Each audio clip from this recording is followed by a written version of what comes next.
Next, we'll hear from Greg Bodensteiner, our head women's golf coach, who's also in his first year too.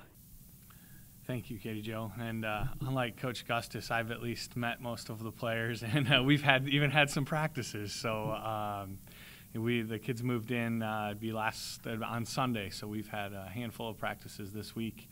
I feel like we're off to a good start.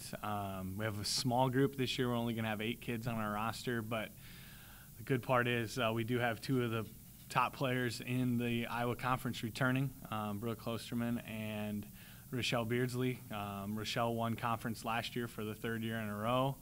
Brooke finished 2nd, and we have both of them back. Our challenge is going to be replacing the 3 kids that they lost in their top 5 from last year. So our 3, 4, and 5 players will all be new. We have some kids returning that at least have some tournament experience, and we just have 1 or 2 freshmen coming in to try to fill those spots with. So right now our challenge in practice is bringing those kids along, but trying to find who's going to be able to step up and fill those roles of playing in the 3, 4, and 5 spots with Brooke and Rochelle pretty much cemented into the top half of our lineup. Obviously, the expectations at Wartburg are high.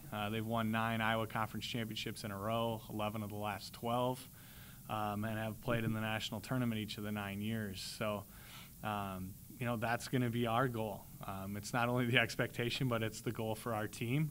And we're certainly capable of that. But again, we're searching for who's going to step up and fill the void for those kids that we lost from an extremely talented team, probably one of the best teams that Wartburg's had in the history of the women's golf program.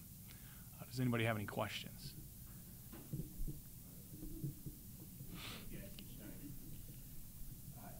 How much influence have you had on the freshman class as far as recruiting was concerned? When I took the position in late May, the recruiting part was pretty much done. There were, 3 or 4 girls who were coming to Wartburg. A couple of them were trying to decide if golf was in their future or not. We ended up with 2 of them. Tried to reach out to some seniors when I started, just to see if there was anybody out there who was still looking.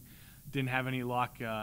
Even ventured into the junior college avenue and just weren't able to come up with anything. It was just a little bit too late. So quickly after I took the position, I turned my focus to current juniors and tried to work on lining up kids to come in for the next year. So the 2 kids that we have coming in have been great to work with since they've been here.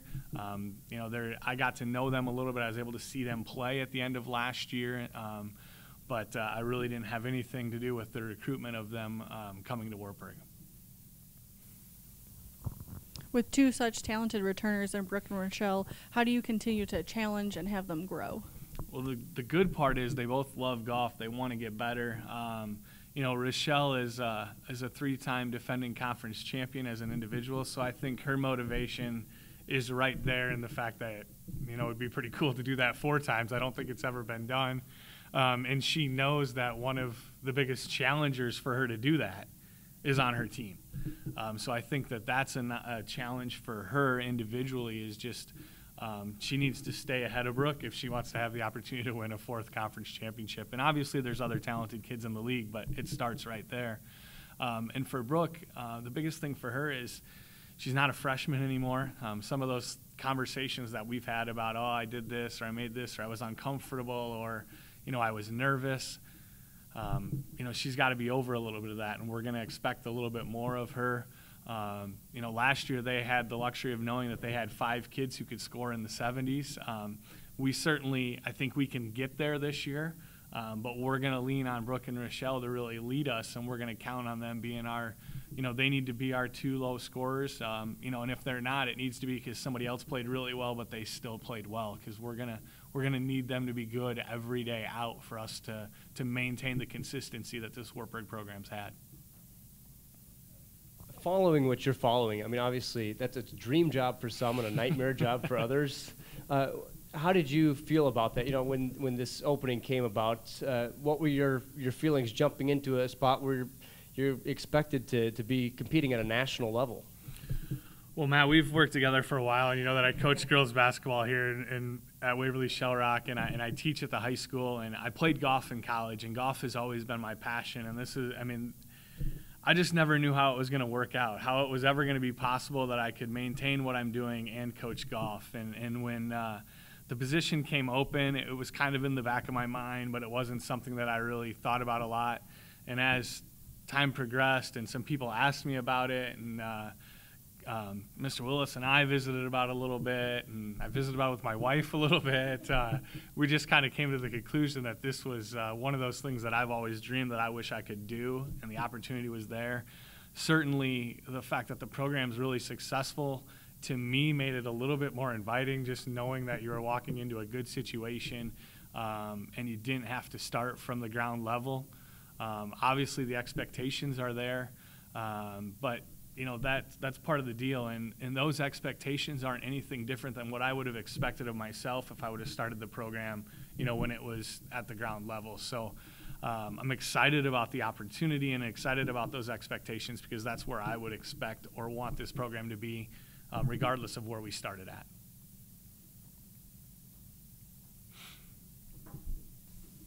Besides the normal high school season, a lot of sports have AAU programs, soccer clubs, etc. Are there summer tournaments, or is there some way to see players, potential players during the summer, or is that just kind of open golf, so to speak? There definitely is, and that's something that with my teaching position I'm probably going to have to take some advantage of. It's going to be difficult for me to get out and watch some of those kids play during their high school season. The other part is we're in season at the same time, which, you know, we have a fall and a spring season. So those opportunities are limited sometimes to see kids play. So there's a lot of different organizations out there. There's an organization in Dubuque, it's called the TH Tour that the Telegraph Herald runs. There's one in the Waterloo Junior Golf Association runs a bunch of tournaments. Some of the kids that, you know, maybe are a little bit higher caliber players are going to play in the Iowa Junior PGA events. There's roughly 40 of them throughout the course of the summer across the state. So the challenge of those is, you know, kids can sign up the day before for some of those, so it's trying to track down who's playing and where they're at. And you know, if you're going to take a day and go watch one of those tournaments, you want to see as many kids as possible. So some of, you know, figuring that part out, but it's going to help a lot for me this coming summer that I'm going to have some relationships built with some of these kids and have some communication that I'm going to be able to ask them, hey, what are you playing in this summer, so I can get out and see you play. So there definitely are opportunities out there. It's just a matter of getting the proper information to know who's going to be there. It's not like a high school meet where you know who's showing up. You got to figure out who's playing. All right, thank you very much.